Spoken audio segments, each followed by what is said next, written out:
This child will be placed in a facility. But, isn't it cruel to put them in a facility when they have a family? We have no other choice. Besides, I can't bear to take in and raise such a creepy grandchild. Claiming strange things like seeing ghosts and hearing guardian spirits. Well, if you feel sorry for them, then you should take care of them. Saying that, my sister-in-law's mother took out some money from her wallet and handed it to me. Take this, for now. Please take care of them. I felt angry at my sister-in-law's parents for trying to resolve everything with just a small amount of money. I don't need money. Okay, I'll take care of this child. If I left my niece with these people, she would end up as unhappy as I had been. My brother, before he passed away, had told me that if anything happened to him, I should take care of my niece. I owed my brother a debt I could never repay. I gripped my niece's hand and left the scene. Buzz. The alarm clock rang loudly. My brother, who had always woken me up, was no longer here. Once again, I had breakfast alone in the quiet room. I am Lorelei, a 28-year-old beauty salon worker. I've been in this job for 9 years now. I have clients who rely on me, and I find it fulfilling. However, when it comes to work, I can communicate well, but in my personal life, I struggle with conversations. That's probably because I don't have much immunity when it comes to dealing with people. My parents had passed away when I was very young. My brother and I were placed in a facility because we didn't have any reliable relatives to take care of us. I don't remember it well, but I remember the facility as a place I never wanted to return to. When my brother graduated from high school and started working, he took me out of the facility. He chose to live with me. From then on, my brother became a parental figure to me. He worked and took care of the house, and on weekends, he would take me out to play. Back then, I only felt happiness, but now that I'm an adult, I can't help but feel gratitude. When I heard that my kind brother was getting married, I felt more sadness than joy. My sister-in-law, Antonella, worked as a receptionist at a mental health clinic, which is where she and my brother had met. She was a very beautiful person and treated me kindly. And the two of them got married, prompted by the fact that they had a child. My niece Royalty was an adorable little girl. However, I didn't know how to interact with children, and Royalty seemed like a quiet and somewhat difficult child. But my brother really adored Royalty.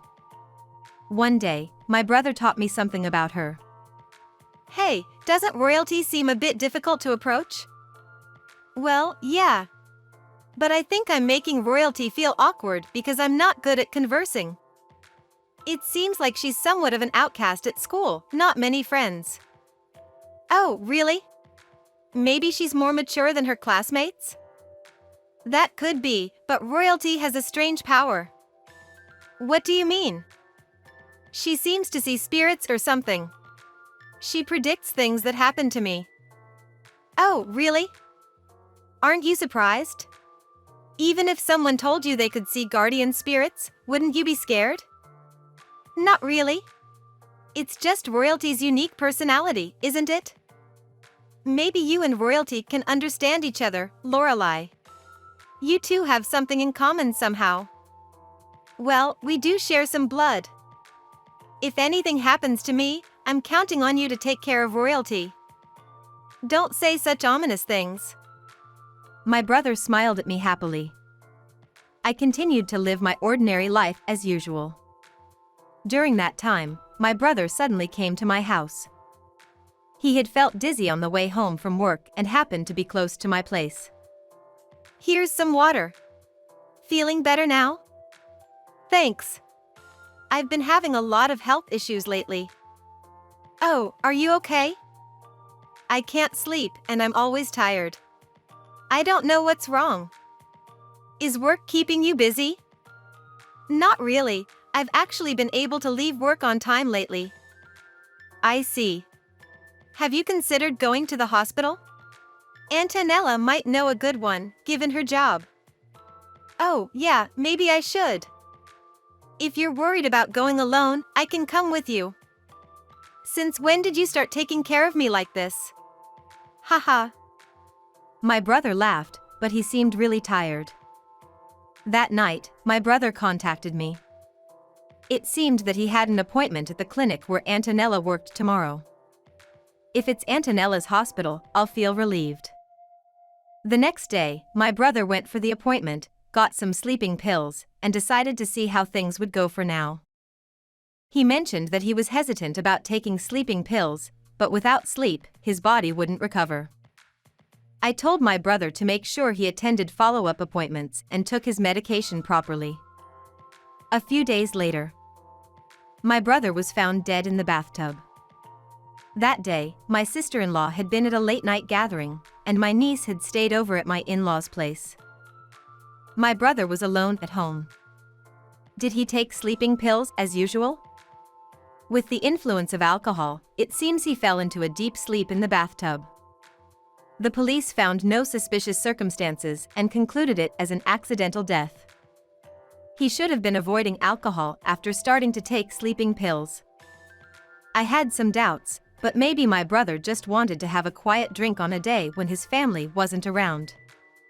I was in shock due to the sudden event, and I didn't dwell too much on why my brother had passed away. Many people attended my brother's funeral.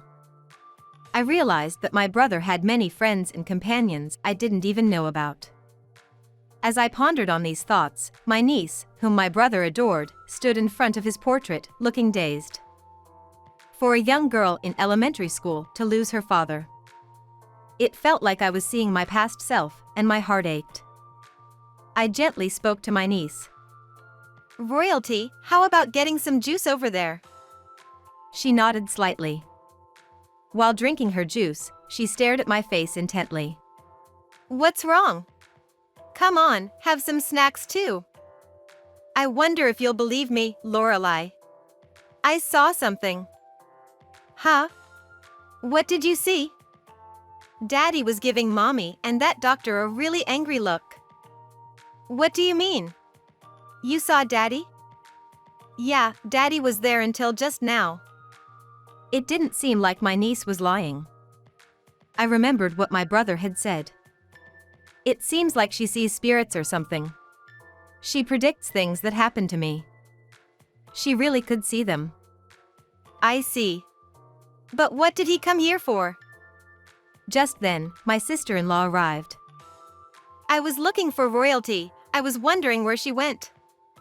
My niece stood in front of my sister-in-law and said with a cold expression, "It was Mom, wasn't it?"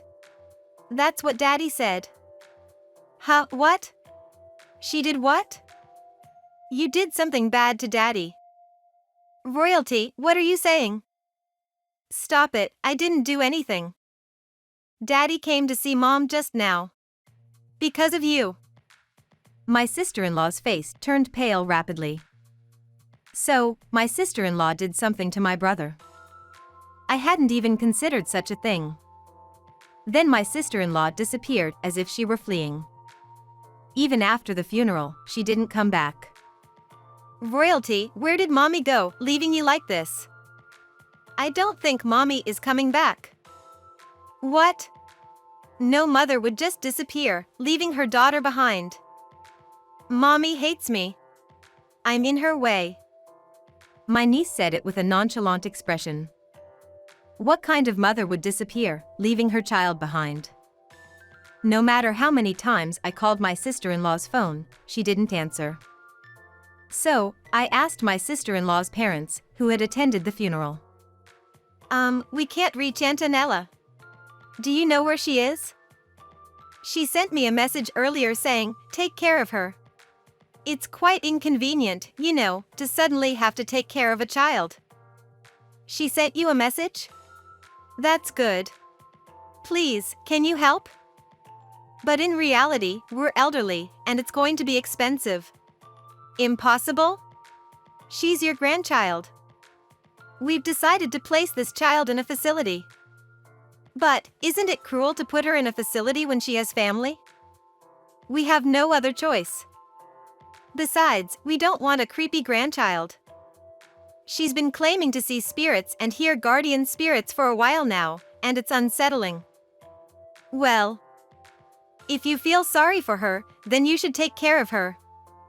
Saying that, my sister-in-law's mother took out money from her wallet and handed it to me. "For now, take this. We're counting on you." I felt anger towards my sister-in-law's parents for trying to resolve everything with just a small amount of money. "I don't need money. I understand. I'll take care of this child." If I left my niece with these people, she would end up as unhappy as I had been. I took my niece's hand and quickly left the scene. As we were leaving, I asked the funeral director for a favor. Living with my niece was never easy. I worked, made balanced meals, prepared her for school, and participated in her school events, all while leaving work on time. I did all this because she was my beloved brother's child. And as we lived together, my niece began to open up to me. She started talking about her strange abilities. Seeing guardian spirits of her school friends, talking to spirits, and being feared by her friends because of it. Then, my niece claimed to have had a dream about my brother. He was asking for this to be reported to the police. He mentioned that there was a diary he had written, and he wanted us to find it. She gave me a location. I was somewhat skeptical, but I decided to go to my brother's home and search for the diary. The diary was placed where my niece had dreamt it, as directed by my brother. When I looked inside, shocking entries were written from the first page. "I suspect Antonella might be having an affair with someone, but I have no concrete evidence." My brother had suspected my sister-in-law of infidelity. It was during this time that his health problems persisted. "Antonella has been kind to someone like me and even referred me to her clinic." The diary said so, but when he started going to the clinic, my brother began to notice something. He used the same teacup as the one we have at home. On the day Antonella went on a training trip, he took a day off using paid leave. There were other suspicious behaviors mentioned. My brother seemed to have realized that one of the doctors working at the clinic with my sister-in-law was her affair partner. One day, he overheard nurses and staff whispering, "Antonella's husband apparently has severe depression.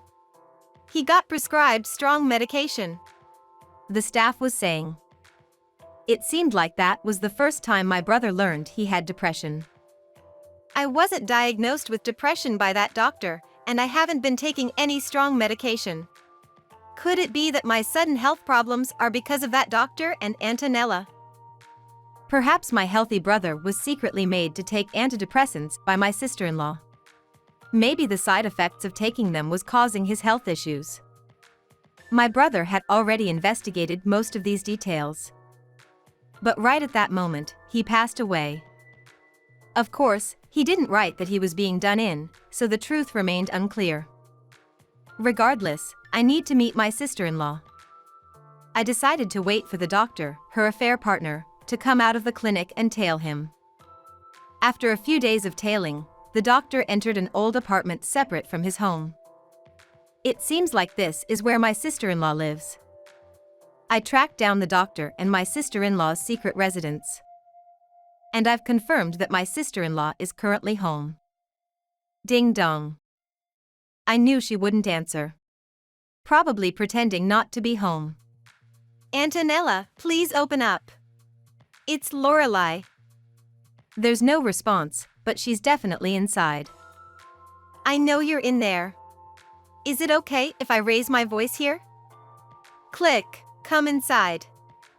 When I entered the room, it was filled with signs of life. I wonder how long they've been having an affair. In the back, the doctor was sitting. "I have something to discuss. Please take a look at this diary." Both of them flipped through the diary. "What's this, Nico's?" "Yes. We can't tell if this is true or not." "Are you saying my brother lied?" "No one believes what's left behind by a dead person." "Then I'll submit it to the police. I'll request a reinvestigation into whether it was an accident or not. We've already cremated him, so an investigation." My sister-in-law's eyes darted around, and she couldn't keep calm. You can't run away anymore. My sister-in-law glared at me, then dashed outside with the diary in hand. She managed to escape again. But that was expected. I wanted to talk to my sister-in-law's affair partner. You already know most of it, don't you? Yes, in fact, before the cremation, I had an autopsy done. I see, then there's no way out of this. Back when I found my niece's story suspicious at the funeral, I asked the funeral director to delay the cremation. My sister-in-law disappeared before that, and she didn't know anything. The doctor seemed to have realized that the investigation was closing in on him.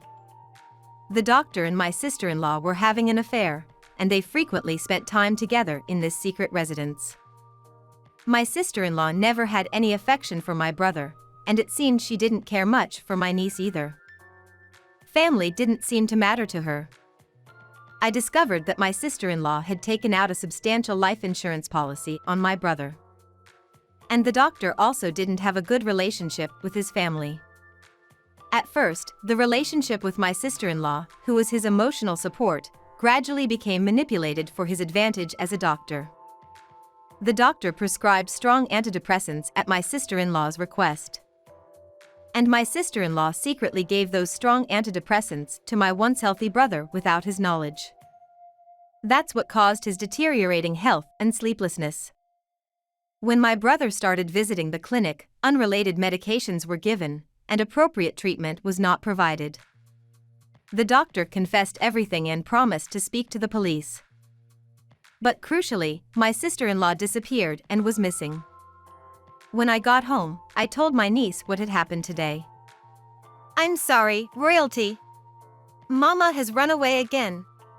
But I copied the diary, so it's okay. Lorelai, I'm sorry for scaring you. But I've already taken care of it. What do you mean? You'll understand eventually. Smiling mysteriously, my niece seemed a bit eerie. She asked me to wait a little while before going to the police, giving my sister-in-law some leeway. 3 days after I barged into their love nest, my sister-in-law came to my house in a panic. Hey, Royalty!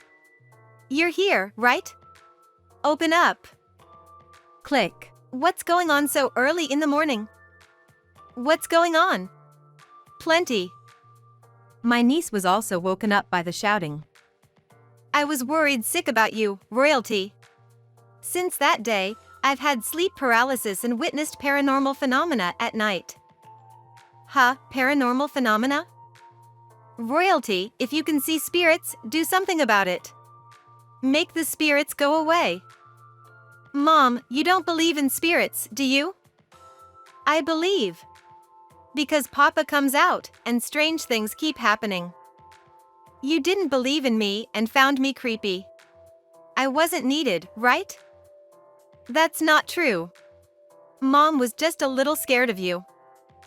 My niece couldn't forgive the way my sister had been treating her like she was contagious. Can you please stop it? I'm begging you. Mom, you abandoned me. You took Papa away from me. So, I'm going to abandon you too. My niece firmly pushed my sister-in-law away. Then, my sister-in-law, consumed by fear and anger, raised her voice like a madwoman. Who do you think raised you all this time? Don't mess with me. Papa was kind. Papa believed in me. Your Papa was weird too. He even told me on the night he died to take care of you. On the night of his death? But Antonella, you weren't at home, right? My sister-in-law started to spill the beans about what happened that day. He was such an idiot, drinking alcohol with sleeping pills. It was so heavy, putting him in the bathtub. He drank it all up. I had to work so hard. Wait, Antonella, you bathed your husband when he was heavily intoxicated? Well, you see, he wouldn't fall asleep even if I gave him medicine. I wanted him gone as soon as possible, so I did my best. I see. So you did it. You caused my brother's depression, didn't you? When I gave him supplements, He drank them without any suspicion. Everything went according to my sister-in-law's plan, and my brother passed away. My sister-in-law, who I thought was kind, had ruined the lives of my niece and brother. Finally, I could be alone, but you had to interfere. Screw off, spirits. Mom, don't dismiss spirits, Papa, or me like that. I've got evidence. My niece showed her smartphone to my sister-in-law. She had recorded all of my sister-in-law's abusive words and remarks that could be interpreted as murder threats against my brother. Remember when Mom said she had spirit friends? I asked those spirits to come to Mom's place and requested their help. Yes, it was the spirits my niece had known since she was little that had been scaring my sister-in-law. It might be an unbelievable story to most, but considering everything that had happened so far, it was likely true. Based on the video evidence captured by my niece, my sister-in-law was taken into custody by the police, and my brother's case was reopened for investigation. The doctor who had conspired with my sister-in-law was arrested as well. In the end, my sister-in-law would likely spend some time behind bars instead of receiving the insurance money. Get up quickly. Your friend is coming over. Okay, our somewhat awkward life together had become much more like a family. My niece was delighted with this life, and I had made up my mind to continue living with her. Now, my niece was quite popular. Thanks to her ability to see guardian spirits, she had become a popular fortune teller even though she was still in elementary school, hiding her face. It seemed that my sister-in-law's parents regretted not taking her in at that time. A few years later, thanks to my niece's guardian spirit fortune telling, I met a wonderful person and got married. Now, I live happily with my husband, who is as kind-hearted as my brother, our own child, and my niece. Brother in heaven, don't worry.